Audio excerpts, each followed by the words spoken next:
આજની આપણી રેસીપી છે જોઈને જ ખાવાનું મન થઈ જાય તેવી સેન્ડવિચ। પ્રણામ, હું છું તમારી સખી શાયલી દર્શના શાહ। આજે હું તમારી સાથે ચીઝ પનીર ટોસ્ટ સેન્ડવિચની રેસીપી શેર કરી છે। તેના માટે આપણે સૌથી પહેલાં પનીર લઈશું અને પનીરને પતલી સ્લાઇસમાં કટ કરી લઈશું।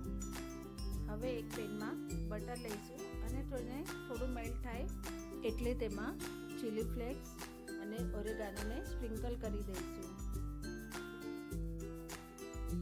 પછી તેમાં પનીરની સ્લાઇસ મૂકશું અને બંને બાજુ ગોલ્ડન બ્રાઉન થાય ત્યાં સુધી થવા દઈશું। ઉપર બટર મેં લગાવ્યું છે, તમે સ્કીપ પણ કરી શકો છો। પનીર દેખાવમાં પણ ખૂબ સરસ લાગે છે। આ પનીર બંને બાજુથી ગોલ્ડન બ્રાઉન સરસ થઈ ગયું છે। હવે આપણે એને પેનમાંથી ઉતારી લઈશું।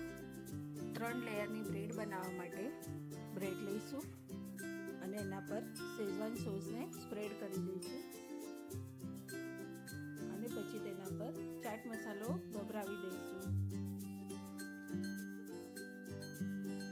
ચાટ મસાલો નાખ્યા પછી ટામેટાની 4 या 5 ગોળ સ્લાઇસ લઈશું અને તેના પર ચાટ મસાલો ભભરાવશું અને પછી બાફેલા કાચા કેળાની ગોળ સ્લાઇસ મૂકશું અને તેના પર છીણેલું ચીઝ અને ચાટ મસાલો ભભરાવીને બીજું બ્રેડ તેના પર મૂકી દઈશું।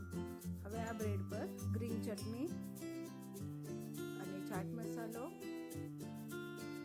અને કાકડીની 4 या 5 સ્લાઇસ અને પનીરની સ્લાઇસ અને ઉપર થોડો ચાટ મસાલો અને છીણેલું ચીઝ મૂકીને ત્રીજા બ્રેડ પર ગ્રીન ચટણી લગાવીને થોડો ચાટ મસાલો ભભરાવી આ બ્રેડ ઉપર મૂકી દઈશું। આ 3 લેયરની સેન્ડવિચ આપણી તૈયાર છે।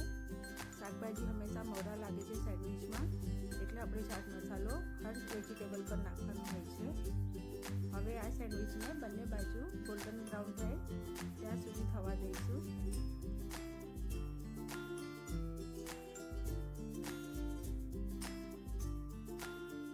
તૈયાર છે આપણી ટેસ્ટી મજેદાર ચીઝ પનીર વેજીટેબલ સેન્ડવિચ, જે દેખાવમાં ખૂબ જ સરસ લાગે છે।